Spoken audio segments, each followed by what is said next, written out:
Jumapili machielo nyakora mungi warwaki ni machiegni mar yudo weche manyien mag OIMORE.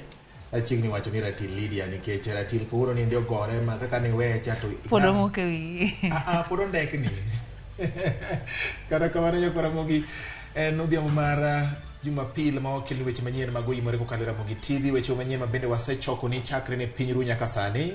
Ber mondo ibed gi ng'eyo kuom gik matimore alwora mari kaachiel kod mago ma bende wuok oko mar piny Kenya. En saa adek motiyo nyakora mga jonta ikapaga uchiel dweno mar abiriyo yagana ariyo prayo ko adek mana kaka George Bati osenyisi waikoni mathoth koro kaka mago mag siasa ka bende kweth mar Azimio la Umoja One Kenya Alliance pod oramo ni ng'anyo ma bende gichano bago are tich adek tich ang'wen gi tich abich pod bro dhi mbele pacho kalati. Maen wach matimore kinde ma sirikal temo wacho ni ok owinjo bed ni jomaundu donjo e ng'anyo kendo ketho mwandu mag jopiny ka giriasore ni gin jong'anyo.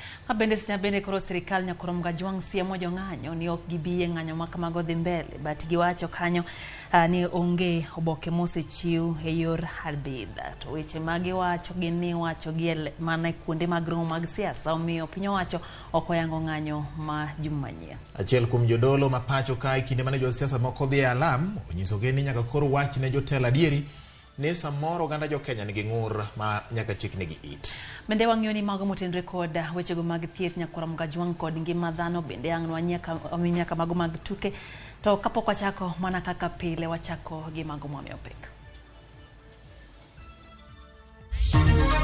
Pode ni waruok e kind sirikal gi kweth mar Azimio la Umoja One Kenya Alliance ewi ng'anyo ma ochan juma manyien ka jong'anyo ramo ni ok gibimbeko tol kata megisiem. Na muikunywe hiyo dawa hata ikiwa chungu. Ni sisi tuliwachagua na ni sisi tutawachagua tena na ni sisi tutawaangusha. Jodolo bende medo kwa sirikal ni odog chien kendo tigi yor lalruok mar tieko liet e pacho ka. Piny Kenya osekalo kiewo mar World Health Organization kirango kwan mine manyuol e yor pala. Ang'o ma oselokore?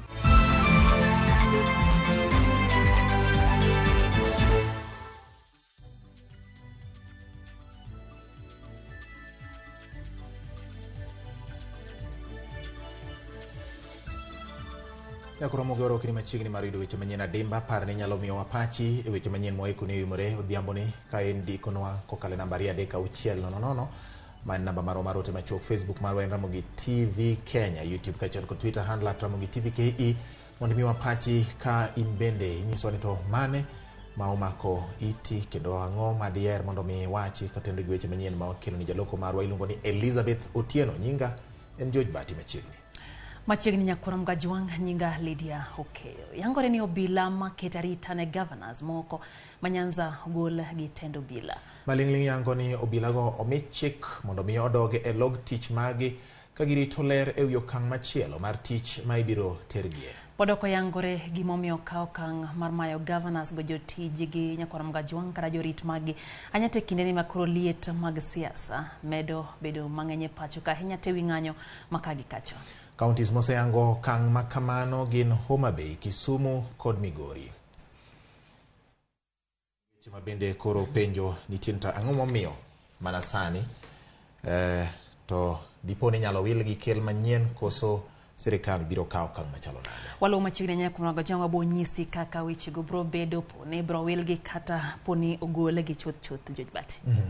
Wadhi ni nyime ka wang'iyo mamoko bende kamaro ni jatend migawo mar arita mapacho ka Kithure Kindiki umedo kwero ng'anyo makoro ochan ni biro tim kod kweth mar Azimio la Umoja One Kenya Alliance pacho ka mar kwero pek mar ngima. Kindiki wacho ni kaka jatend migawo mar arita mapacho ka koboyie jong'anyo keth mwandu jo Kenya nying ng'anyo kosingo ni jogo moikore bago ng'anye pacho ka nyaka koro ikre ne piny owacho e counties duto mathurka.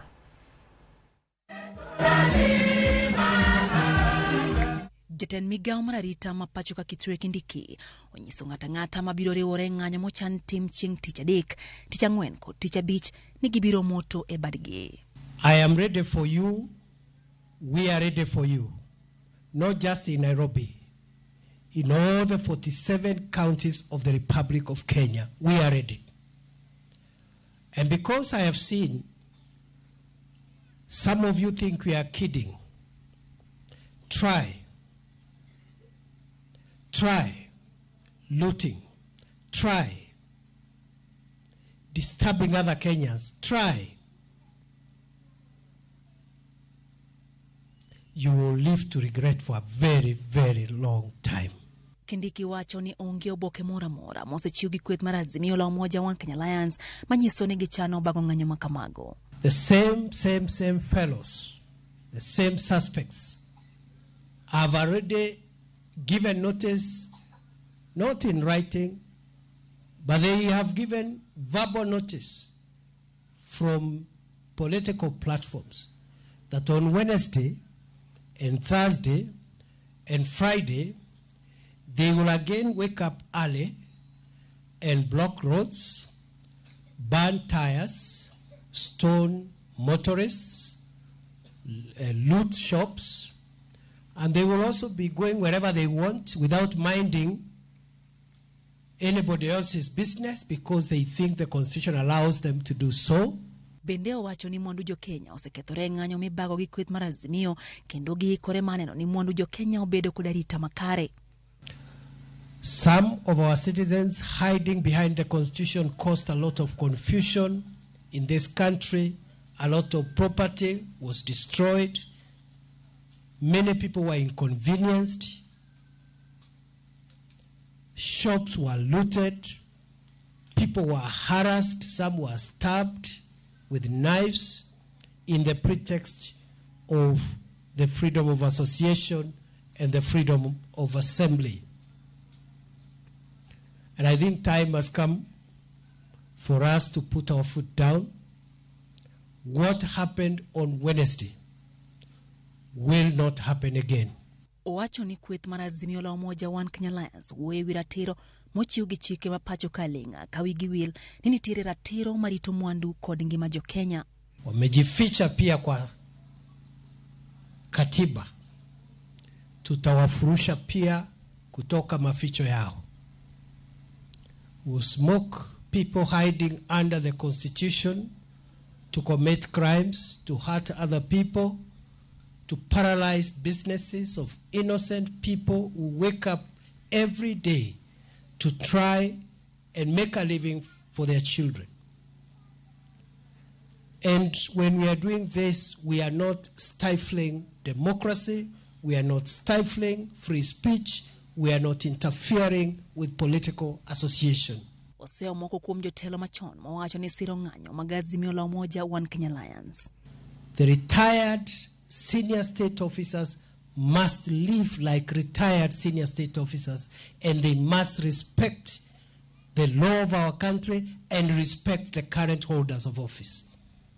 So wasituone kama sisi ni wajinga. Tumewasamea, lakini haiwezekani ati mtu akiwa pale nje ndio anatoa pesa ya kuenda kulipa vijana kuvuruga serikali. Mimi sijataja mtu.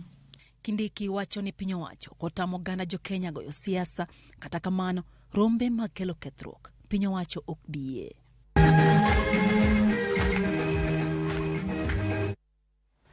Moko kuom jotelo mag Kenya Kwanza omedo jiwo yor lalruok mano mar tieko pek mar ng'anyo masani okoko piny Kenya. Gavana ma Nairobi Johnson Sakaja wacho ni ng'anyo osekelo lal maduong' ni Nairobi kendo biro timo duto manyalore mar neno ni winjruok obedo. Jafwambo marwa Wolf Nyambagalero wa Kenya Kwanza pod oramo ni Raila winjore kawo ne okang' ewi bago ng'anyo pacho ka. Ekinde lama ne obage kanisa mar African Independent Pentecostal Church Bademaba hati bomba Nairobi. Governor ma Nairobi Johnson Sakaja oko ne jatend piny William Ruto kod ogai mar Azimio la Umoja One Kenya Raila Odinga mondo bed kod twak mar reso piny Kenya e lot mag ng'anyo. We must save our country. Nimesikia vile viongozi wamesema, kuna yale ambao nimesikia, kuna yale ambao sikubaliani nayo. An eye for an eye, we will all lose our sight. Mnakumbuka 2007 vile ilikuwa. Hata kama walikuwa wamejipeleka mahali mbaya, hao sio adui zetu. Ni watoto wetu ambao wamepotoshwa. Mbona tutume watoto wetu wengine waende wauane? Tutafanya juu chini pamoja na rais wetu ambaye ako na hekima na tunazungumza. That cycle of maandamano will end. Ile mnaogopa itafanyika Wednesday, haitafanyika. Sakaja okoni county ma Nairobi wito suru maromo milion prauchiel ekinde mang'anyo mag Azimio. But what we lost is a perishable revenue, like on parking, you know, because if you don't pay today, you won't pay tomorrow. It has gone, you know. So a loss of around, if I estimate, maybe around 50 or 60 million shillings is a big loss. That is a market that I could have built. Jodbura kod jotelo mamoko ma Kenya Kwanza ne owuok tung' mosuo kod Azimio mochano bago ng'anyo margi chieng' tich adek nyaka tich abich jumane. Hii mambo ya maandamano is a political issue. Kama ni mambo ya economy ama bei ya chakula ilikuwa mkubwa juu zaidi wakati wa handshake. Unga ilikuwa 250. Sasa imeteremka imekuja 170, 150. Sasa kama alikuwa anataka maandamano angeenda hiyo wakati. Nairobi ni sisi, ni yetu sisi wote, na tutaungana sisi wote tuchunge mali ya wananchi. Kata kamano, Jadolo Ben Kieng'ei to ne opogore paro kod moko kuom jo od bura mag Kenya Kwanza ndokonegi mondo gibed jadieri kod jatend piny William Ruto ahinya to gi kaka jopiny winjo e yor uchumi. Kwa nini Raila afanye maandamano na jioni alale kwake Karen badala ya kulala kwa sel? Kama amefanya makosa na nyinyi ndio serikali, si mumkamate. Kwani mimi nikifanya makosa si nitakamatwa? Na mimi nitamalizia hapo na muikunywe hiyo dawa hata ikiwa chungu. Jotelo gene dwaro ni mondo piny owacho maki ogai mar Azimio Raila Odinga ka gitude kod chwalo ng'anyo ma nyaka sani sirikal wacho ni osekelo kethruok mag mwandu. Hizi jera zetu hata kama mnasema tufunge Raila haijafikia hiyo kiwango. Anesi watu miaka kama ya yetu ndio tu tunaweza lala kwa hiyo jera na tutoke na tusimame mbele ya watu. Mutampe sympathy vote. Mi nataka William Ruto amweke kwa hiyo ndege yake, ampeleke kule Bondo. Jotelo ma Kenya Kwanza pod medo ywak nying jatend piny machon Uhuru Kenyatta e liet madhi nyime pacho ka, kama jatend migawo mar wuodhe Kipchumba Murkomen kod Lange onyiso Uhuru ni mondo bed tenge gi chenro mag telo pacho ka kadiponi en emosiro Raila Odinga. I think I want to tell Uhuru Kenyatta, because I know him, let Raila go, leave him alone. Ile nguvu unampatia, ile uchochezi unampatia, hakuna mtu anaweza sumbua Uhuru Kenyatta kwa sababu tunampenda na tunamjua.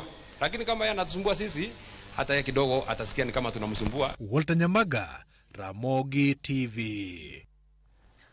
Urwadhi nyime gi weche motende koda mago mag ng'anyo kaachiel kod kwedo ng'anyo pacho ka kama ng'anyo mosebedo kibago kod jo Azimio la Umoja One Kenya medo kelo liet mar siasa ka piny owacho umo igi piny ni onge ng'anyo machielo mabiro timore, to jo Azimio to ramo ni gidhi nyime kod ng'anyo machakore tich adek nyaka tich abich. Penjo koro en ni to en ng'a mabiro go bade piny mondo liet mar siasa okwe thurka. Kata obedo ni kidieny mar 37 mar pend chik mathurka oyango malong'o ratich oganda ewi kaka ginyalo chwalo ng'ur margi koting'o bago ng'anyo mamuol. Amen mar wach e kind josiasa koro muoch e kind jotelo e wach ng'anyo ka jatend piny William Ruto ramo ni onge ng'anyo machielo madhi timore pacho ka, to jo Azimio to koni Ruto okeyo firi ma ikwayo rusa ewi ratiro ma katiba omiyo jopiny. Mimi nataka niwaambie maandamano haiwezi tena kufanyika katika hii taifa letu la Kenya. Hiyo wanasema Wednesday, hiyo wanasema sijui lini, hiyo maandamano haiwezekani. Haiwezekani. By Kenyans demonstrating, they are simply exercising their constitutional right. And this they will do next week on Wednesday, on Thursday, on Friday, and even beyond. Jopinyo kudwa rusa kuom Ruto. Teko mar tamo ji ni Ruto wacho ogokore ni anatamra ni okubi wuok, otamre gi teko mane. Ogai mar Azimio Raila Odinga kokalo e andika to ramo ni gibiro dhi nyime kod ng'anyo kaka ne gisechano, kendo ni ok gibi ywa ng'ich kaluwore kod buok ma piny owacho buogigo. Singo Raila ni onge ringo biro e kinde ma jalup jatend piny Rigathi Gachagua to umoyie piny ni ngang' ok gibi yie tim mar Raila usikogo mar temo mino bad piny owacho, ka jatend kweth manok e od bura mamalo kendo jaod bura ma Ugunja Opiyo Wandayi okoni lot mar pek mar ngima marewo jopiny emomiyo giwuok oko ma okamen e kind Raila kod jatend piny William Ruto. The issue of Raila blackmailing the people of Kenya must be sorted once and for all. And this blackmail, this is the last time he is attempting. It will not work. We will not allow him. The current dispute in the country is not between Ruto and Raila. It is between Ruto and the people of Kenya who have felt cheated. E kinde ma jatend piny William Ruto okone oikore rakore kod joma chano bago ng'anyo, jaod bura manyando Jared Okelo onyiso jatend piny ni oikre ne duoko penjo poni gimoro amora otimo Raila Odinga kata bed mana ni athung'a emogoye. Hiyo barabara umeenda, mimi nataka nikuhakikishie, mimi niko na wewe macho kwa macho, tutakutana. Anything that will happen to Raila, up to and including but not limited to catching cold, attacked by flu, we will have to take the blame at the doorstep of William Samoei Ruto. Raila Odinga to lieko ni sirikal osichugo kweth moro mar obila ma ok ni kod paro maber gi jo Kenya madhi e ng'anyo. Ka koro bad riwruok mar pinje e piny mangima mochung' ne ratich oganda mong'ere kaka United Nations Human Rights okoni gidwaro ni otim twak ma uyanga e wi midhiero mar uchumi kod ng'ur e weche mag siasa mondo manyo mabiro kelo ber ne jo Kenya duto. Jalup jatend piny Rigathi Gachagua wuok tung' mosuo gi dwaro moro amora matemo lombogi mondo gigwel Raila e twak. We shall not give in to blackmail and let the advisors ambao wanazunguka sisi kujaribu kutuambia ati tuongee na yeye ati apoeshwe. Anapoeshwa yeye kwani ni mtoto? E kindeno jatend Wiper Kalonzo Musyoka onyiso gai mar obila Japhet Koome ni oikre ne ting'o remb jo Kenya ma biro tho e lwet obila e kinde mag ng'anyo. Mwenye mamlaka ikiwa ni juu ya timu ya polisi ambao wanaua wananchi kwa kupiga risasi kama swara, yule ambaye ametoa hiyo amri ndiye atakuwa held responsible, and of course individual responsibility as well. Kakoro weche mag ng'anyo medo nyiso pogruok e kind josiasa ma pachoka, kendo riwruok mar pinje e piny mangima bende koro segolo duondgi ka gidwaro ni jotelo omany winjruok e kindgi. Penjo ma jopiny rito duoko mare en ni to en kweth mane mabiro rie badgi kendo yawo dhod lalruok mar manyo kwe mosiko e kind josiasa ma pachoka.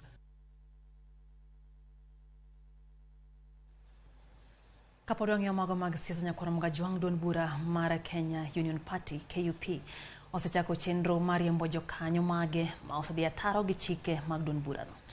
Jaod bura ma Pokot South David Kosing en achiel kuom jotelo mag KUP ma sani oyudore kamarach. Kosing itudo gi ketho madhi ataro gi dwaro mar KUP ni mar ene motelo ne chenro mar choko sei mar jopiny ne kwedo tend Kenya Kwanza. Jakom mar KUP Geoffrey Lipale olano ni aput mar chiwo kum e duond burano osechako chiwo kum ne jood bura ma oseringo ataro gi dwaro mar katiba margi ni mar nyocha ne gisedonjo winjruok gi tend Kenya Kwanza.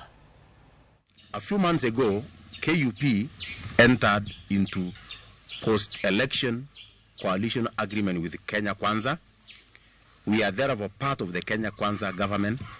As a party, we dissociate ourselves from signatures being collected by Honorable Kosing, who is still our member by law.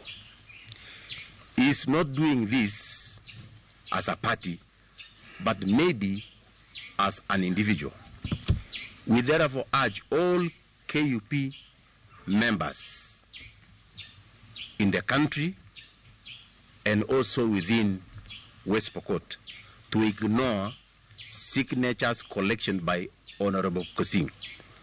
The party has not sanctioned such a move. Ikiwa yeye ametofautiana na sisi kwa ajili ya kusema hawezi kuungana na chama hiki cha Kenya Kwanza, basi sisi hizo tutahandle, sisi wenyewe tutahandle ndani ya chama. Jotend piny Kenya William Ruto owacho ni nitiere nyalo mar oganda jo Afrika kod jotend pinje Afrika gero Afrika mani kod nyalo mar berore owuon, nyalo mar jiwo ohelni e kind pinje manitie Afrika kendo dak kanyakla kaka oganda achiel ka bende onyiso dwaro mar bero riwruok mar pinje Afrika EU.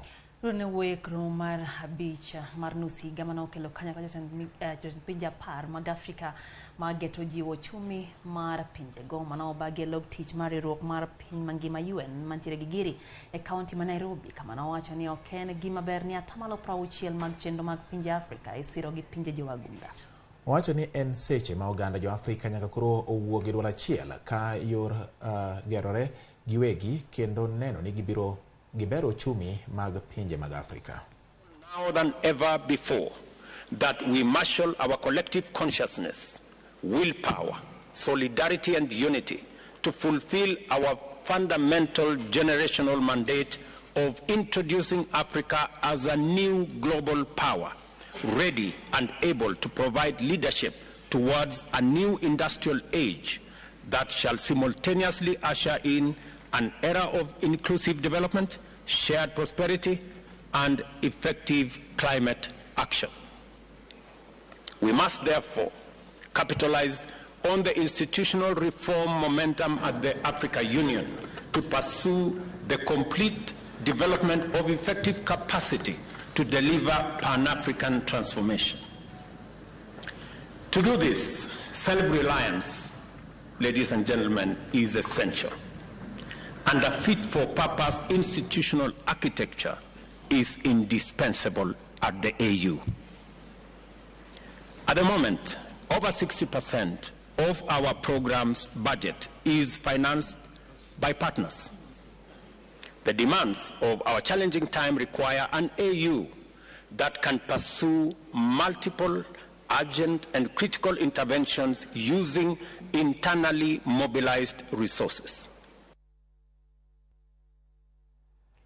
Dakika pago chiko nyakoro mgajuang bang sadek marotieno chendo eno imore wadhi mbele gi weche manyien na kata kamano kapoko kwa yo mokwongo kaya maukom ote mane warwaki monde mi wapachi kutenda gi magi mwaiko. Ano ka jindiko kaendi Kindiki Gachagua kod Ruto wek buogowa koro kigior polise mondo inyo oganda ng'anyo to en mana ratiro mar jopiny ochok Victor kantire Nyamaji Lambu wacho kama Niko Demo kantire chunge Kanyamkago wacho ni jo Kenya Kwanza sayo ng'anyo to ngima to tekta ok gidwa wuoye ngima matekno but kod Lydia Mao ino kamin omolo mar ngodhe ayie kod Sakaja mano e jatelo jo Kenya Kwanza modong to wiye gi tek kalwanda geri ambo bende koro gitemane mondo gimoro ndiko kanyo ma en wuon kata ndene ma en kadoko somo Lydia.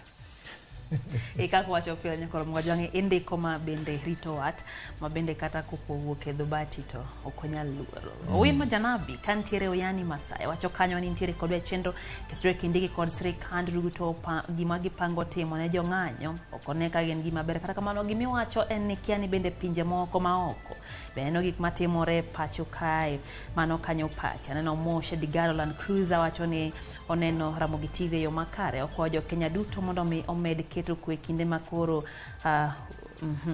welo dembele aparo ni wetu nwasetieko George Bati kata kamano wacho ni oganda mondo mikoro neni onyayo kwe pacho ka Otis Nyakwanyawade wacho ni ntiere Sindo Mwalo kendo wacho ni Ramogi TV chopo nege yo makare wacho ni nyoro jatenda piny Kenya no limo gi yo mabeto koneno gima no omigi kaka Josuba South omiyo ok negi mor kaka Josuba.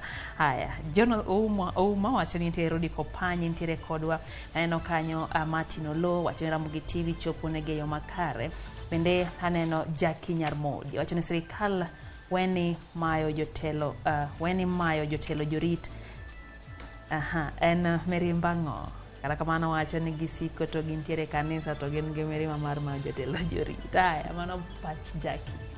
Erogoyo Lydia Shemotho wacho ni keenly following brother and sister mano koro an gi nan brother tin sister donge mar Shemotho wacho ni obila kiktigi teko mathoth ahinya. They also have families otherwise amor gi kako kelo weche manyien Ochieng' Jakosege wacho ni beno mor ahinya kendo wacho ni Ruto to be ong'eyo ni jo Kenya hinyore. Evans Kidero mar bunge la wananchi Migoro wacho ni pok adonjo sel to gima sirikal temo wacho ni gima Raila manan bende aikora dhi sel mar Raila dhieno kasto Karo Serena Nyaboro wacho ni amor kodu kendo welcome back asebudhonu.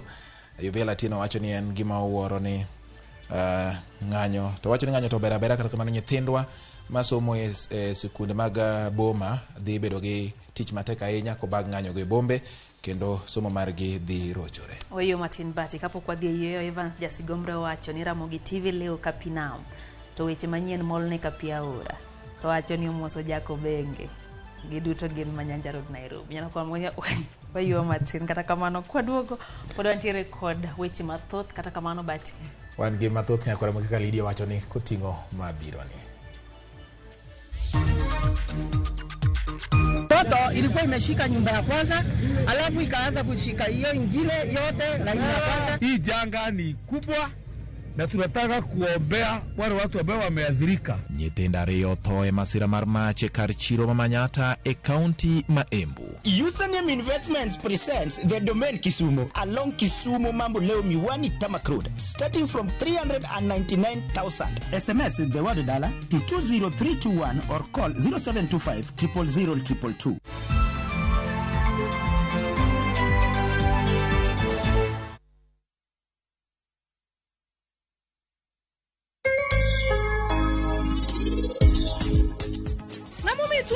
Kamano, Enango, anna paro ni abomori ahinya.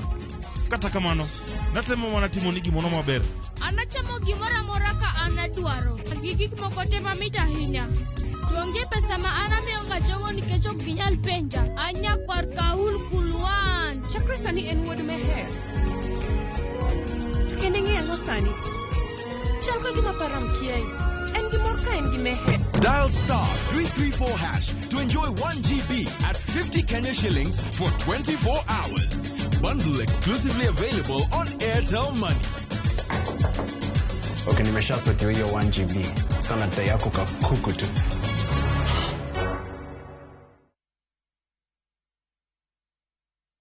Mom, ngina mimi. Ya Mungu ni mengi.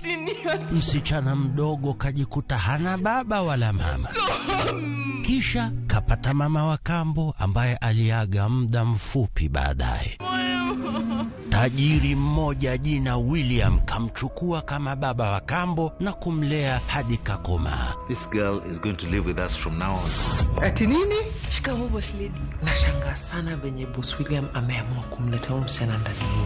Na kuwa na mapenzi na mwanae Louis aliyekuwa ametozwa binti mwingine Sofia. I want us to talk about our marriage. Who told you I want to marry? Ikawa sasa wawili wamekuwa wapendwa na Louis akampa Sofia talaka.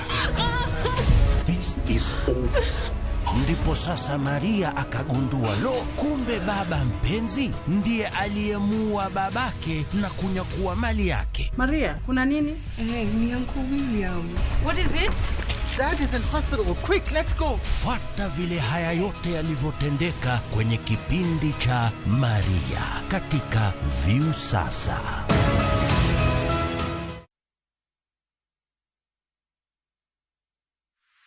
Is bad breath getting in your way? Freshmed mouthwash is formulated with fluoride and essential oils designed to fight bacteria that causes bad breath and tooth decay, working to give you a stronger enamel, fresher breath and healthier gums. For better oral hygiene, try Freshmed today. Available in ice mint and spearmint flavors in all outlets near you. From Tropical Brands.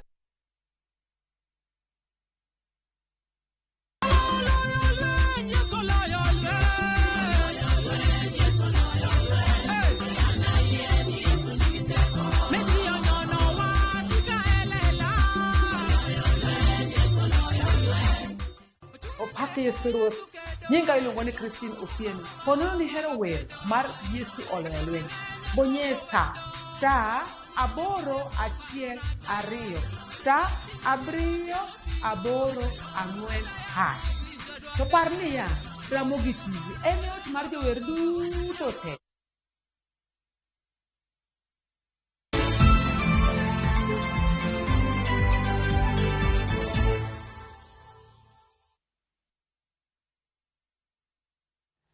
Wasura ni nyime nyako.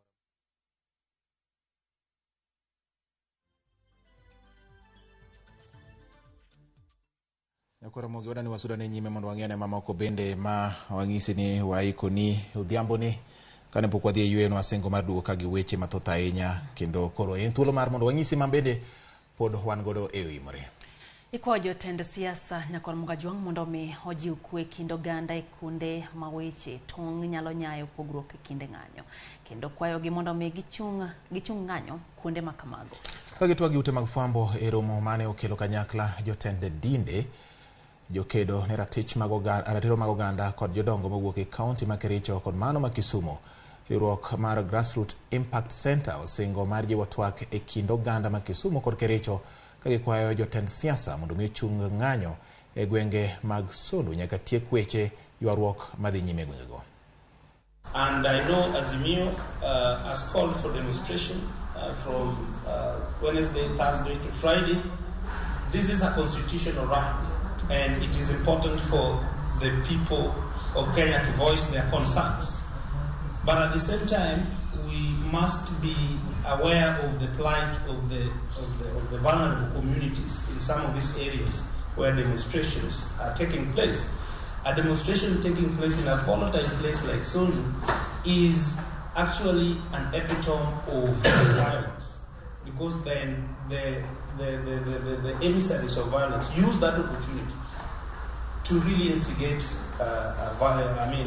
conflict and fights between the two areas. So we really need calm in Sondu, first of all, for things to proceed well, and even for that demonstration to take place later in a more impactful and useful way. Chunya bende ne gombe ni mondo sama watimo mano kik wabed kodi kiondko kod gik moko manyalo kelo anyaya mag achaya kod dhawo e kindwa, nikech mano gima wasebedo kwatimo pile ka pile. Omiyo wacho ni wan duto mantie ka wabiro kawo thuolono mondo walosi gini mopogore opogore kwakelo jo kanisa, wakelo jodongo kaka osewacho, mondo mi thuolo mwayudo mabiro kendo kik gima kama ochako bedi ni chako timore e ogandawa. Owuok e gwenge ma Sondu nyako Ramogi ni nyithindo ariyo tho e masira mar mach e kar chiro ma Manyatta mantiere Rogoro e kaunti ma Embu. Nyithindogo ma johigni 2 kod 4 ne mach omuoche odgi seche mag otieno ma piny orugo kawuono kendo wang'ogi. Jogweng'gi lero ni nyithindo kata nyathi achiel ma en jahigni 8 to ne oresi e masirano kendo itimone thieth e od thieth ma Embu level 5. Obila lero ni min nyithindogo ne rik onge seche ma masirano notimore kendo sani nonro dhi nyime mar yango gima dine kel majno.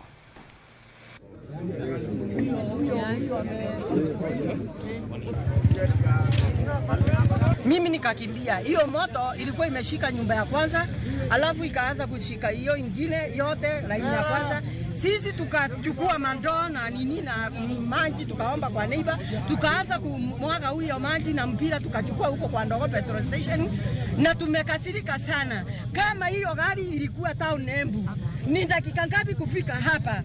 Kuna kusema ukweli, lakini tunataka kupea pole zangu mwenyewe, sa familia yangu na sa Embu County na sa gavana wetu, kwa sababu hii janga ni kubwa na tunataka kuombea wale watu ambao wameathirika. Mungu awe na wao na tutawasimama na wao wakati mgumu. Piny Kenya okalo kiewo ma oketi gi riwruog piny mangima marango weche mag thieth WHO e wi kwan ji ma owinjore onyuol nyithindo e yor pala. WHO koni ok owinjo piny okala tamala 15 mar nyuol e yo makamano ka Kenya nyaka sani ni atamala 17 mar mine makonyore kokalo e yor pala. Report manyocha ogol gi nonro motim gi sirikal yango ni medruok mar mine manyuol e yor pala midendo ni CS omedore kaka joitho mondi lerono. Piny Kenya okalo kiewo ma oketi gi riwruok mar thieth e piny mangima WHO mar kwan ji manyuoli e yor pala. Kaluwore kod WHO, pinje ok owinjo kala atamalo 15 mar mine manyuol kokalo e yor pala.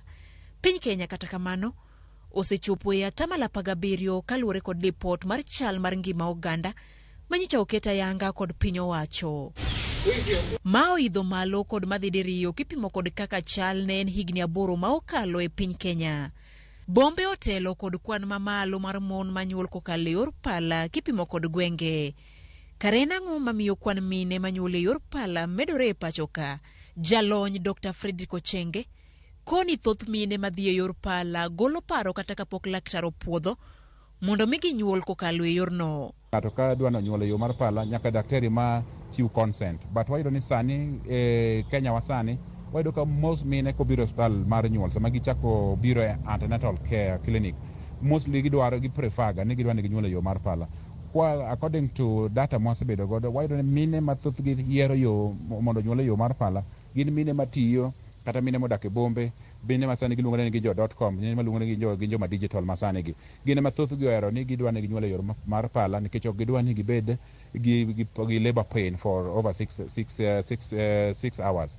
Kuom mine duto ma itimonegi bero mar nyuol e pachoka, thothgi limo ute thieth mag ji giwegi kod mago ma otelie kod kanisni ka ipimo kod malimo ute thieth mag piny owacho. Kaunti za 19 e pachoka mangima okalo dwaro mar WHO mar tero mon e pala kinde mag nyuol. Kaunti ma otelo en kaunti ma Kirinyaga man kod atamalo 40, Kiambu ni kod atamalo 33, Tharaka Nithi atamalo 30, Nairobi atamalo 28 kata Taita Taveta to ni kod atamalo 27. Kirinyaga oheo dwaro mar WHO kod madhide 4. Mine ma onyuolo nyodogi ma okuongo e yor pala, jolony koni ok nyal golo nyodo ma oheo 4 kendo.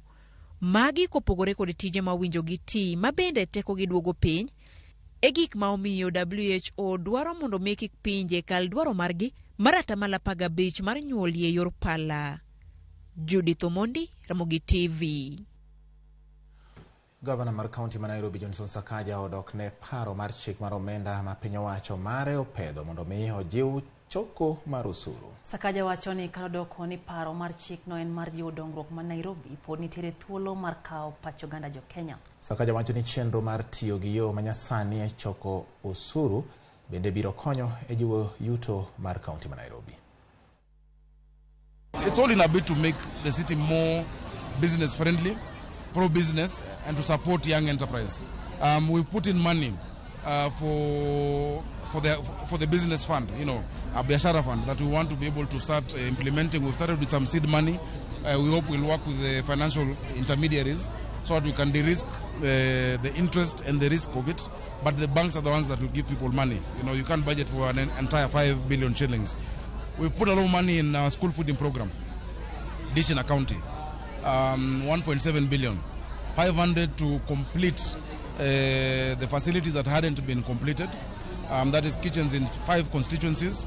And then the 1.2 is for the daily subsistence, the subsidy on the food. Now we've seen some people have gone to court with a very warped argument. I will not get into the details.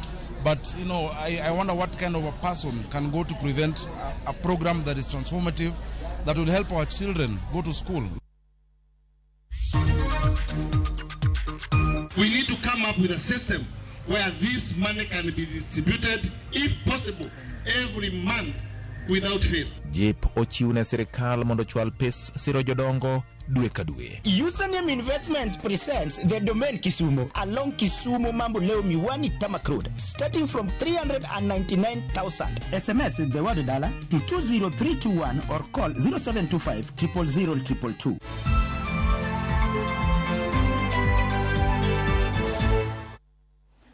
Okang mar piny owacho duoko nengo petrol piny kod tong laboro medo nyuolo paro mopogore kuom jo Kenya ka okang makamano obiro bang' medruok e nengo mar mwandu no kod silings 13 lita ka lita e giko mar dwe mokalo. Mana kaka Edwin Okoth koro leronwa pogruok e nengo mar diesel kod mauta mar taya bende koro nyalo medo wich bar ne piny owacho ka jouso moko tiyo kod yore maricho e medo ohala margi. Bang' medo nengo petrol kod siling 13 lita ka lita jumbe 2 mokalo, piny owacho koro ne oduoko nengo mwandu no piny kod tong laboro gi ndururu kende. Okang' ma jogo matiyo kod mwandu no seyo. Sani fuel kende siling 197 mondo ekiriemba piko. Koro gima penjraga ni to koro kiyudo customer momi siling 100 idwa ga chopo kode kure, to kata kigo fuel mar 100 idwa chopo kode kanye. Gima da kwa sirikal ni omanye kako nyalo wuoyo gi jopiny maber to duoke ngima bende piny, nikech dhok magi wuoyo kata gik magi wacho malo kacha kaka wan jopiny wawinjo ok morwa. jatelo wacha gimobire pache oko dewo kata nani jok man piny kuondegi kaka aslas mane giwacho kaka tinde ni nadi kwa sirikandwa maru skano mwa yiero ni ka giyie to gipunguza no gwaje gidwa konyo wan kaka wan johala wan aslas waydo ni wan makoro sani wainyre kabisa iro raka sani kidango sani joma sani travel jitin giyome jitin transport oidho ji kaka ji dala nyalo timre sani onge. Duol matayo nengo modhi nyamburko kod teko stima EPRA ne olando lokruok e nengo no katiyo kod osuru mar VAT tamala 16 kata beni do ne ochungo kang mar medo osuru no. EPRA ne okoloko nengo mar diesel ma pod iuso $176 gotongla 6 lita ka lita kama uta mar taya to ne oduok piny kod $3 gotongla 6. Kane pok olok nengo no, pogruok e kind nengo mar diesel lita 1 kod mauta mar taya ne en $6 gotongla 3. E nengo masani, pogruok makamano en $10. Kanyo bende nitiere wach. E thuolo mar jumbe 2 mosekalo, EPRA osegoyo fwai kata loro kuonde 18 ma iuse mauta, ka itudogi kod uso diesel kata petrol monywand kod mauta mar taya. 13 kuomgi ne olor, ka 5 ne ogolo fwai. Njoro no ema ne omiyo piny owacho medo $18 lita ka lita mar mauta mar taya higni 5 mokalo, mondo pogruok e kind nengo mauta kod diesel obed malach. Medruok e nengo mag modhigo osekelo medruok e nengo mag wuoth e kind mwandu mamoko, kama bende bura manochwal e nyim doho mane dwaro ni jata tije mar EPRA omaki kuom medo nengo e tok chik pok owinji. Edwin Okoth, Ramogi TV, Nairobi. Wadhi nyime nyakura moki piny owacho kwa mondo miyo ne ni oganda oyudo omenda mag kony maya kuom piny owacho dwe ka dwe kendo yudo omenda go maonge deko moro amora. Man kaluwore gi mago mawacho ni moko kuom wede jogo ma ikgi oniang' mayo gi omenda go. Jatatije mar riwruok mar Ahadi Trust Kenya Stanley Kamau owacho ni osefwenyore ni omenda go konya joma winjo bed negi konyo ahinya to ka orgi ka gisekunore ma miyo anyuola kod familia thoro geto mayo jogo ma higi oniang' omenda go ka giyudogi. Abiro mana juma achiel kende bang' jaduong' more sub location ma Kithembe sub county ma Kigumo no monji ma omenda mar shillings 8,000 mano ochule gi piny owacho. Ruoth ma gweng' no okwedo monj ma kamano ka gikwayo rowere mondo miyo kony rito jodongo kar mayogi.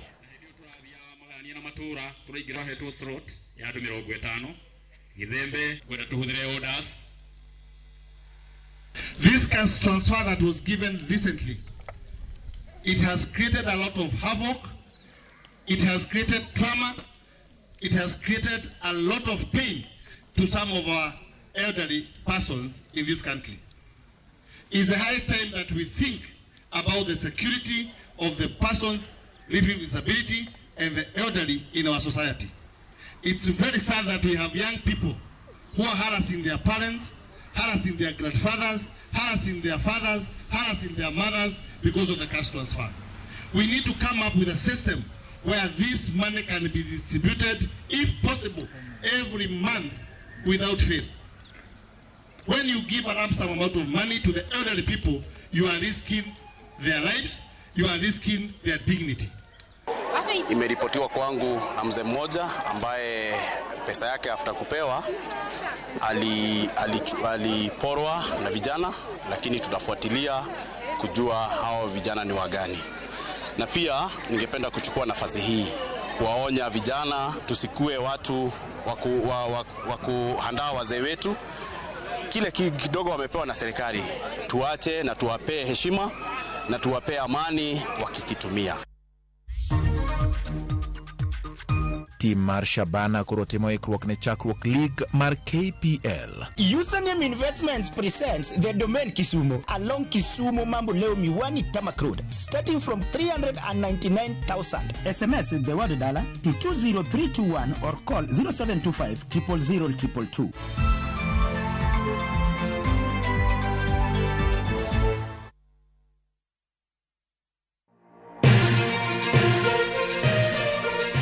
Weche manyien mamulo dhod chunyi maiye gin mago machiegni kodi. Weche thieth, anyuola, ohala to kata rita. kautuch to wan kode. Kotimore skunde e gweng'u ne wedeni kata osiepe magi duto wan go. Wan kae mar neno ni ng'eyo gima biro kendo bedo gi ikruok motegno. Onego ing'e gima timore e seche motimore mapiyo piyo to mae e kama iyude wechego. Nikech Kenya en marwa waduto to Ramogi TV en odwa. To kendo wantie iye kanyakla achiel kaka onagi. Ma en rupiny kod mbaka oromo. E Ramogi TV. Sud machiegni mondo wago mbaka.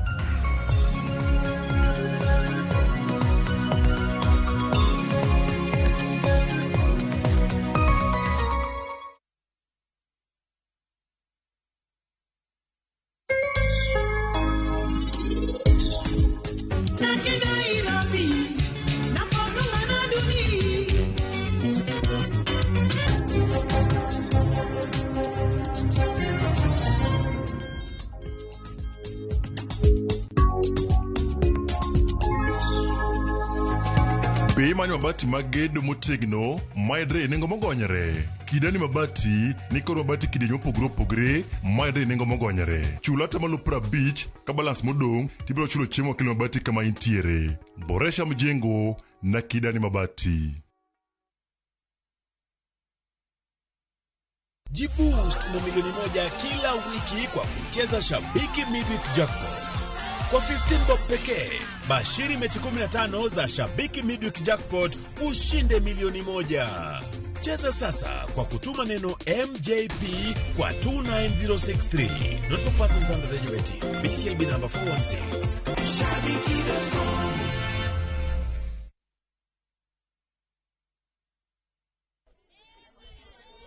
Zoea kujitreat. Zoea kampani yako. Jipende. Unaangalia mfuko kuna 200. Unashanga utafanyia nini? Usave ama ujibonde. Saizo ni saa 8 kajua kamewaka. Wewe naye ni nani? Unafika kwa Mama Njeri, unaitisha choma yako moja hatari. Unakula unashiba. Alafu Kabrizi kana kupiga. Ukishashiba ndio unajua maisha Ulaya. Na kuambia una nice yako yote. Jipende Morio. Dial *811 *281# to get Jipende.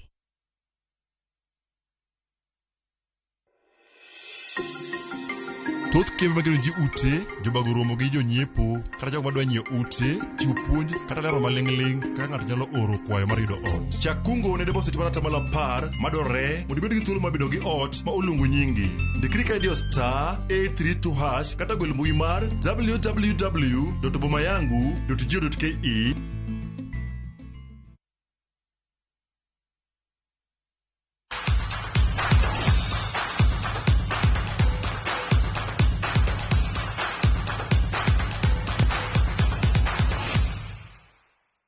Machini nyakora mogo donja ni weche mag tuke kama rwangi osigana mar tim mar Shabana mabendi wuok e gwenge ma Kisii. Kocha club mar Shabana FC ne ochaki higni 19 mokalo gi jaindi miluongo ni Dogo Khan.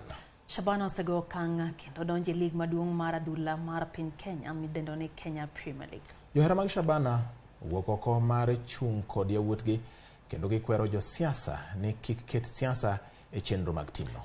Kaja for Marwa Chris Pinotieno lero johera mag Shabana bende dwaro ni karane jiune gi chenro mar gedo mar pap mag Gusii Stadium ma pod okochope rang'eny manyasani. Jumapil mokalo e alap mag Gusii en odiochieng' mabiro bedo kaka rapar ne johera mar tim mar Shabana. Odiochieng'no ema ne gichwado tim mar Kisumu All Stars gonde 2-0 kendo mano ema ne omiyo giyudo okombe e lig mapiny mar adhula mar NSL. Ne en mor kod ilo e alap kod boma ma Kisii. Juma achiel tok kawo okombe e alap mag Gusii Stadium, johera mar timno sani medo lando timno kaluwore kod kit rwakruok margi. Ne wamanyo jahindi moro mane ochako tim mar Shabana higa mar 1982 ka warado kod Dogo Khan ma jahigni 65. Dogo nonyuol e gwenge mag Kendu Bay e kaunti ma Homa Bay. Kata obedo ni en jahindi, owinjo kendo owacho dholuo maler. Ne onyola Kindu, alafu ne adongo Kisumu, ne asomo Kisumu Boys High School. Koro osepega te ne gin dholuo. Dogo leronwa kaka nying tim mar Shabana ne ubiro. Tim moro ne iluongo Olympic Youth. Legini koro igni mar players ne osebedo maduong', alafu koro no more ginyalo bedo giluongo gi youth. Koro ne absorb, ne akawo gi keto gi e duka marwa, ema wachako gi nying Shabana. Chopo mar Shabana e lig maduong' okelo ne mor ahinya e chunye. Tok loso kod Dogo Khan, ne wachako manyo moko kuom jotugo mar Shabana e gweng' ma Igare Bobasi e kaunti ma Kisii. Warado gi Henry Motego. Henry sani en japur kod japith mang'ula. Oleronwa mor mare tok Shabana donjo e lig maduong'. Discipline ekwe pale. Arafu players siku hizi mpira enani it earns a lot. Ukiangalia kama timu kama Tusker, players unapata mtu analipwa 400,000 a month. Motego mane en jatugo chakre higni 1983 wacho kaka tim mar Shabana oseyawo ne yore. Shabana, kitu ya kwanza nitaweza kumbuka, Shabana wamenisaidia sana mpaka mahali nimefikia sasa. Huyu Mwindi through football, Mwindi amenisaidia. Wakati nyumba yangu hii mnaona hapa nyuma, nyumba yangu hii yeye ndiye alinichengea. Paro makamano bende ojiw kod jotend Shabana ka johera mar timno ikwayo mondo omed chung kod Shabana kinde duto. Now what we are looking for, first of all, in the short break, we are working to get sponsors, number one. Two, we are working to do a major fundraising with our Gusii leaders in general. That is in progress. So we can get enough funds to do our pre-season, and then we plan ahead. And from all the branches, Kisii, Nakuru, Nairobi, Kitengela, and from each and every part of Kenya and outside Kenya that are supporting Shabana. Let's do this as we take a rest, as we wait for the cable to start. Let's gather the energy. We want to just come back strong, more than before, and we say, Tore Bobi. Tuko na fans wengi sana. Kama management ingependa ibadilishe this fan base, ipatikane na pesa mingi ya kukusanya, itasaidia timu kwa umbali sana. Wikachiel toka okombe mar lig mar NSL, tim mar Shabana kendo chako ng'wech mar manyo okombe mar lig maduong'. Ka johera mar tim ni kachiel kod jotelo mopogore opogore ikwayo mondo nywak lwedo mar neno ni eti paw Shabana ni mar Gusii Stadium okete ngas mamalo mondo mituke mag KPL obed ka ikelo e gwengegi ma Kisii. Crispin Otieno, Ramogi TV, Gusii Stadium, County ma Kisii.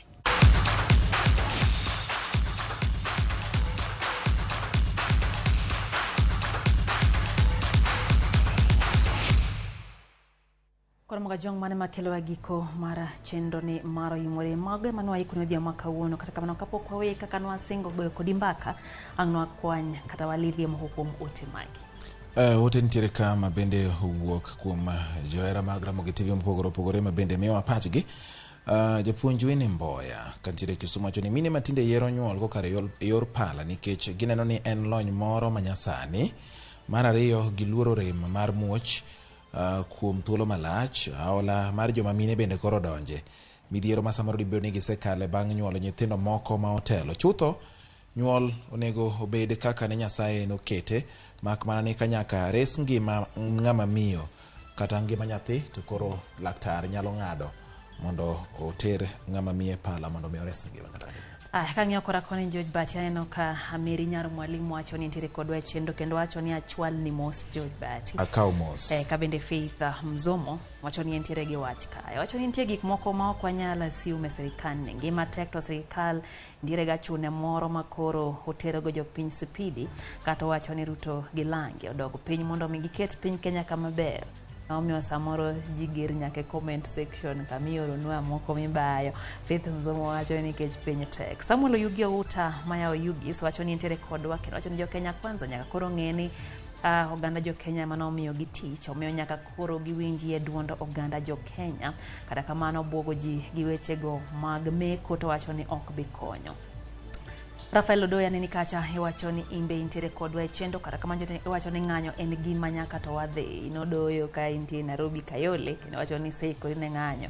Obera Juma bende iwachoni en bende intere kodwa ji obed jo adieri mondo kwe obed e piny Kenya kendo kwe obed e kind oganda. Victor Omolo wachoni intere Homa Bay ng'anyo obrodhi makata Raila makoro nyiswa ni ng'anyo onge to nikech ngima pod pek. Victor wachoni pod gibro chingo kendo gidhi ng'anyo. Erokamano Lydia, ka endi waneno ka nitie yo mondiko bati kod Lydia wale muru mateka ahinya kama piny Kenya chomoni okoyota ahinya wanyalo podho. En owacho ni otito ng'wecho dhi Tanzania kura kiani koro lema kendo gilemo gi Tanzania koso lema lewe Kenya ka kaso dano diero mar minya nyas klocho ni bila masia onego omed jiwa rita kwe mondo nek mapile ka pile rum siya mondo josia odaga maonge kuluoro mora mora. Bendo bila owere gi weto iro malungo wang' ne nyithindo mantiere skul nikech nyithi skul onge ng'anyo omiyo girit nyithindo ngima kachiel kod mwandu mag jopiny. David Nyakwar yongo sirikal wachoni en kanyo gi min ode Lucy giwachoni osiro wach maandamano lwedo nikech wachoni adieri wasemiyo sirikal thuolo moromo maduoko e ngima piny kata kamano mano ok gin gima ginyalo winjo. Garama mar ngima bende wachoni dhi mbele kata kamano ma en ataro kod chike kata singo mano omigi e ndalo campaigns. Neno Naftali Oko jauradi wachoni osechopo osea e puothe kata kamano wachoni kot odonjo gin kama Jared Okumbi Assistant Chief Emma Wanga Babatur Peter Okumu mar Mahena giduto giwachoni gintiere kodwa e chendo ni George Bati. Simeon Abuk wachoni en bende entiere kodwa kata kamano wachoni chunye ma iye gombo ni Sakaja mado bedo jalo piran piny Kenya kaya gimomiyo wacho kamano. Onyango Alan bende wachoni entiere Kamata wachoni entiere kuonde Magashagwa wuoye kuom Raila marach to kata kamano ok en gima ber ahinya to nowinjo nyoro weche mano wachore Homa Bay nitie moko mane okomore kaka janeno. Chieng'o mwa ma Kisumu to wachoni wan kaka jomatatu kochakore tich adek nyaka tich abich pod wabiro mana timo ng'anyo. Owinjo matek gi taxes ma osemednwa e ohala mar matatu miyo wan bende wang'anya kaka wadenyo.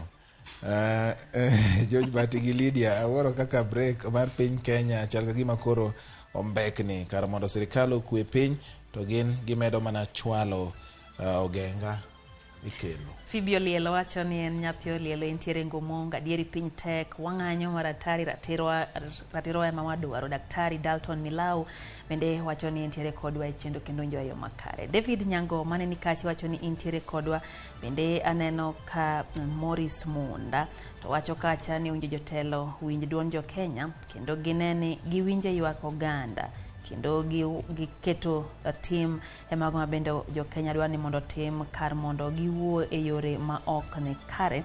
Elijah Suna wachoni en bende entiere kodwa ka entiere nengo gik moko kanyo mowacho no Medi Bati kata kamano ang' nwang' winja ne Pascal Kaya Saradidi wachoni ni chiegni wachoni jo Kenya kik chulo sara kuma koro piny ochomoni. Oneno kaka to sacho ganda ok dhi chulgi. Moses Odira bende wachoni Kindiki aya ichwado gi chung Lydia kama ichwado gi chung no Wilberforce Otieno wacho ni yantiere gwenge mag North Kenya mkago wacho ni sirikal ong'eyo joma undu kama gintie to ginyal mako ginang'o. Ruto as the president winjo bed ne were kod weche moko ma samore diro kendo kwer joma nitiere alwora mare ni kik dir weche bed ni gidhi liete kata gidhi e kanisa koro chuno nyaka gikaw thuolo mar rito koma mar presidency kendo ginyis kido mar ne gin jotelo. Maandamano is constitutional kowacho ni kokalo e kidieny mar 37 mag chike Azimio cannot seek authorization from anybody.